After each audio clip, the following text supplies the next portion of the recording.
우리가 아무리 그리스도인이다, 교회에 열심히 다니며 헌신과 봉사를 많이 한다 하더라도 삶의 자리에서 때때로 하나님을 잊고 살 때가 일수이고, 하나님보다 더 소중하게 생각하는 것들이 우리의 삶에 간혹 존재하기도 합니다. 누군가에게는 새로 산 집이, 누군가에게는 새로 뽑은 고가의 차가 하나님을 앞서기도 합니다. 또 누군가에게는 돈과 명예가, 또 주식이, 또 특별히 부모된 성도들에게는 가장 큰 것들은 바로 자식들이나 또 그 자식이 낳은 손주들, 요새 손주들을 너무 이뻐하지 않습니까? 그런 것들이 우리가 의식하지도 못하는 중에 하나님을 앞설 때가 참 많이 있는 것 같습니다. 만약 하나님께서 내가 지금 너무나 소중하게 여기고 있는 것들을 나를 위해 포기할 수 있겠니? 물어보면 그것에 대한 대답이 선뜻 네 라고 말하기가 참 어려운 것이 현실입니다. 오늘 본문에 등장하는 야곱도 자신이 편애하던 막내 아들 베냐민을 애굽으로 보내야 하는 상황 속에서 그를 잃고 싶지 않아 갈등하며 자신의 뜻대로 문제를 해결해 보려고 아등바등하는 장면이 등장합니다. 사랑하는 막내 아들을 낯선 애굽 땅에 보내고 싶지 않지만 또 반면에 여러 사람들을 구원하기 위해서는 어쩔 수 없이 그 막내 아들을 보내야만 하는 그 상황 속에서 이러지도 못하고 저러지도 못하는 야곱의 두 마음이 대조적으로 잘 나타나고 있습니다. 이러한 맥락을 기억하면서 오늘 본문을 통해 이 새벽에 우리에게 주시는 그 하나님의 음성을 들으시는 우리 성도님들 되시기를 소망합니다. 오늘 본문 2절은 이렇게 이야기합니다. 그들이 애굽에서 가져온 곡식을 다 먹음에 그 아버지가 그들에게 이르되 다시 가서 우리를 위하여 양식을 조금 사오라. 야곱은 기근이 심해지자 다시 아들들을 애굽으로 보내어서 그 양식을 조금 더 사오라고 합니다. 그러나 유다는 애굽의 총리가 아우를 데려오지 않으면 자기의 얼굴을 보지 못할 것이다 라고 이야기한 것을 말하며 베냐민을 함께 보내지 않으면 애굽으로 갈 수 없다 라고 아버지에게 이야기를 합니다. 이 상황에서 야곱은 자신이 편애하던 그 아들 베냐민을 단번에 내어주지 못하고 계속하여 고민을 하게 됩니다. 야곱이 아들을 내어주는 것에 더 어려움을 느꼈던 것은 그가 이미 경험했었던 그 트라우마가 아마 작용했을 것 같습니다. 그것은 자신이 가장 사랑하던 아들 요셉을 잃었던 것입니다. 창세기 42장 36절은 이렇게 말하는데 제가 읽어드리겠습니다. 그들의 아버지 야곱이 그들에게 이르되 너희가 나에게 내 자식들을 잃게 하도다. 요셉도 없어졌고 시므온도 없어졌거늘 베냐민을 또 빼앗아 가고자 하니 이는 다 나를 해롭게 함이로다. 야곱에게는 4명의 아내가 있었지만 그가 진정으로 사랑했었던 아내는 1명, 라헬이었습니다. 그러한 라헬에게서 태어난 아들이 바로 요셉과 베냐민이었는데 아내에 대한 사랑은 자식에게로 그대로 전가되어 요셉을 다른 형제들과 달리 각별하게 사랑하였고, 이 지나친 편애가 형제들의 시기와 질투를 낳아서 결국 요셉을 잃게 만들었습니다. 그러한 엄청난 대가를 치른 야곱이었지만 그는 여전히 편애하는 습관을 버리지 못했는데 그 요셉의 동생이었던 베냐민을 여전히 편애하는 모습을 볼 수 있습니다. 하나님의 사자와 씨름함으로 하나님의 놀라운 복을 경험하며 이스라엘이라는 이름을 받았고 또 형 에서와 화해하게 될 때 전능하신 하나님만을 찬양했던 그 야곱은 어느새 시간이 지나 다시 세상에 속한 사람같이 하나님을 잊어버리고 자신의 뜻과 자신의 생각대로 삶을 살아가는 모습을 보여줍니다.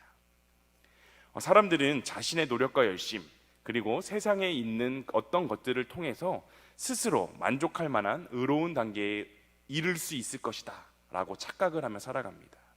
야곱 역시 지금까지 살아온 방식대로 자신이 사랑하고 의지하는 것을 움켜잡고 그것을 놓지 못하는 삶을 보여줍니다. 연약하고 부족한 우리들은 보이지 않는 하나님보다 보이는 세상의 것들을 의지하려고 할 때가 너무나도 많습니다. 이스라엘 백성은 하나님도 모세도 보이지 않자 결국 보이는 금송아지를 만들어서 섬기지 않았습니까?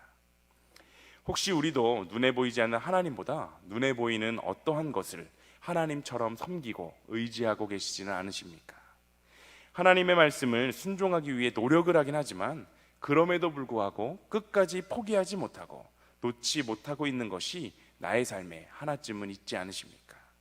그것은 재물일 수도 있고 자식, 손주, 명예, 권력일 수도 있고 아주나도 다양합니다.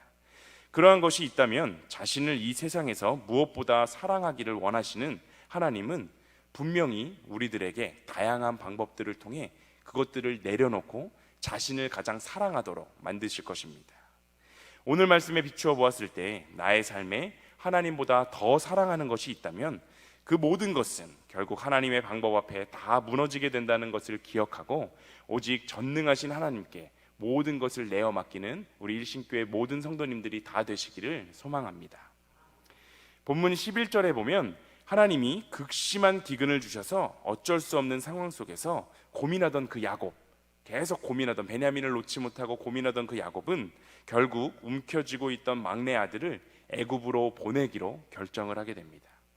그런데 본문을 보면 야곱은 에서와 만날 준비를 할 때처럼 애굽의 총리에게 보낼 예물을 철저히 준비하고 있는 모습을 보여주는데 그 땅의 아름다운 소산을 그릇에 담아가지고 그 사람에게 예물로 드려라 라고 말하고 있습니다.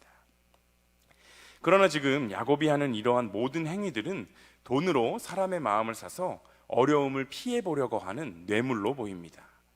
야곱은 아들들이 모르는 중에 가져온 곡식값도 갑절이나 더 넣어가지고 가서 혹시나 모를 상황에 대비하고 있는 모습을 보여줍니다. 우리의 삶도 이와 마찬가지 아닙니까? 우리도 우리에게 닥쳐올 어려움을 피하고자 야곱처럼 인간적인 생각으로 피할 길을 준비합니다. 하지만 우리가 아무리 우리의 힘으로 철저하게 우리에게 닥쳐올 해를 준비한다고 해도 하나님이 함께 하시지 않으면 그 어떤 것도 전혀 소용이 없다는 것을 우리는 반드시 기억해야 합니다. 운전만 해도 그렇지 않습니까? 저는 매일같이 운전을 합니다. 1년 중 운전을 안 하는 날이 손에 꼽힐 정도입니다. 그런데 어느 날 운전하고 있는 중에 참 새삼스럽게 하나님에 대한 감사의 고백이 흘러나왔습니다. 운전이라는 것이 내가 아무리 조심하고 내가 아무리 안전하게 운전을 한다고 해도 사고가 발생하지 않을 수 있을까요? 나는 안전하게 가고 서는데 그러한 제 차를 졸음운전 혹은 음주운전자 혹은 운전이 미숙한 사람이 그냥 뒤에서 와서 들이받는다고 한다면 저의 어떠함, 저의 노력, 저의 준비는 그저 물거품이 될 것입니다. 이것은 내가 아무리 노력을 하고 철저하게 대비를 한다고 해도 나 혼자만의 힘과 노력으로는 아무런 의미가 없음을 보여줍니다. 저는 지금 거의 10년을 넘게 작은 접촉사고도 한 번 안 났었는데 이 모든 것이 나의 실력이 아니라 하나님의 은혜였구나, 하나님께서 나와 함께 하시기에 할 수 있었구나 라는 은혜의 고백을 하게 되었습니다. 본문 14절은 이렇게 이야기합니다. 전능하신 하나님께서 그 사람 앞에서 너희에게 은혜를 베푸사 그 사람으로 너희 다른 형제와 베냐민을 돌려보내게 하시기를 원하노라. 내가 자식을 잃게 되면 이를 이로다. 아멘. 14절을 보면 야곱은 베냐민을 형들과 함께 보내기로 결단하면서 자식을 잃게 되면 이르리로다 라고 고백을 하고 있습니다. 이는 어찌 보면 베냐민을 보내지 않으면 모든 가족이 굶어 죽어야만 하는 위기 속에서 자포자기하는 말로 이해할 수 있습니다. 그러나 내가 자식을 잃게 되면 이르리로다 라는 고백 앞에 야곱이 먼저 전능하신 하나님께서 그 사람 앞에서 너희에게 은혜를 베푸사 라고 말하며 이야기를 한 것을 볼 때 하나님 앞에서 자신의 뜻을 포기하고 하나님의 뜻에 모든 것을 내어 맡기겠다 라고 이야기하는 것으로 우리가 이해하는 것이 더 좋을 것 같습니다. 야곱은 자신이 처한 위기 상황 속에서도 끝까지 자신이 너무 사랑했던 막내 아들 베냐민을 내어놓는 것에 반대하고 또 고민하고 근심했지만 결국 자신의 뜻을 포기하고 하나님께 모든 것을 내어 맡기는 것만이 유일한 해결책임을 지금 깨닫게 되었습니다. 누구나 자신에게 있어 가장 소중한 것을 잃게 되는 상황, 잃을 수밖에 없는 상황이 닥치면 제대로 된 판단을 하기 어렵고 또 두려움에 빠질 수밖에 없을 것입니다. 그럴 때 우리는 결국 오늘 본문의 야곱처럼 마음을 비우고 하나님께, 전능하신 하나님에게 모든 것을 내어 맡길 수 있는 그런 결단을 내릴 수 있어야 합니다. 우리 인간이 아무리 노력해도 주어진 상황을 변화시킬 수 없는 때가 너무나도 많기 때문입니다. 앞서 말씀드린 운전만 해도 그렇지 않습니까? 운전뿐만이 아니라 우리의 일상의 삶엔 우리의 힘으로 할 수 있는 것들이 의외로 많지가 않습니다. 그러한 때에 인간이 자기의 뜻과 힘대로 상황을 바꾸어 보려고 하는 것은 참으로 어리석고 무모한 행동일 뿐만 아니라 그렇게 해서는 결코 하나님께서 주시는 마음의 그 참 평안을 누릴 수도 없습니다. 이러한 때에 우리는 우리가 섬기는 전능하신 하나님을 믿고 신뢰하며 모든 것을 그분의 뜻에 내어 맡겨드리고 설령 최악의 상황이 벌어진다 하더라도 담담하게 그 결과를 받아들이겠다라는 마음의 여유를 갖는 것이 너무나도 중요합니다. 그렇게 행할 때 우리는 아무리 열악한 상황 가운데 처한다 할지라도 마음에 하나님께서 부어주시는 그 놀라운 참 평안을 누릴 수 있을 뿐만 아니라 야곱의 경우와 같이 우리의 열악한 상황을 축복으로 바꾸시는 하나님의 놀라운 은혜를 경험할 수 있게 될 것입니다. 야곱은 자신의 모든 생각과 인간적인 노력을 버리고 모든 문제를 전능하신 하나님의 능력과 주권에 맡길 때 모든 문제가 해결되는 축복과 함께 자신이 생각하지도 못했던 그 놀라운 축복, 바로 요셉을, 잃었던 요셉을 다시 되찾는 너무나도 큰 축복을 얻게 되었습니다.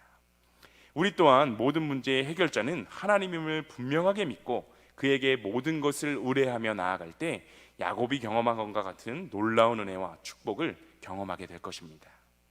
중요한 것은 우리는 스스로 하나님의 의에 이를 수 없는 죄인임을 인정할 뿐만 아니라 하나님의 은혜와 긍휼을 구하는 삶을 살아내야 한다는 것입니다. 우리는 모두가 다 죄인이기 때문에 스스로는 우리의 힘만으로는 하나님의 그 영광의 자리에 이를 수가 없습니다. 그러므로 우리가 의지했던 세상의 모든 것을 다 내려놓고 하나님의 은혜와 하나님의 긍휼만을 바라보아야 하는 것입니다. 전능하신 하나님이 예비하신 예수 그리스도의 십자가를 믿을 때 그것을 믿는 사람은 누구나 상관없이 그 하나님께서 선물로 주시는 의를 받게 됩니다. 우리의 행위로 의에 이를 수 없기 때문에 전능하신 하나님이 마련해 주신 예수 그리스도의 십자가를 믿음으로만 하나님의 의를 선물로 받을 수 있는 것입니다. 하나님이 주시는 의로 인해 우리는 참된 풍요와 진정한 자유를 누릴 수 있게 되는 것입니다. 과연 우리의 삶은 어떠합니까? 하나님의 의를 통해 완전한 죄사함의 자유와 평안을 지금 우리의 삶에서 진정으로 누리고 계십니까?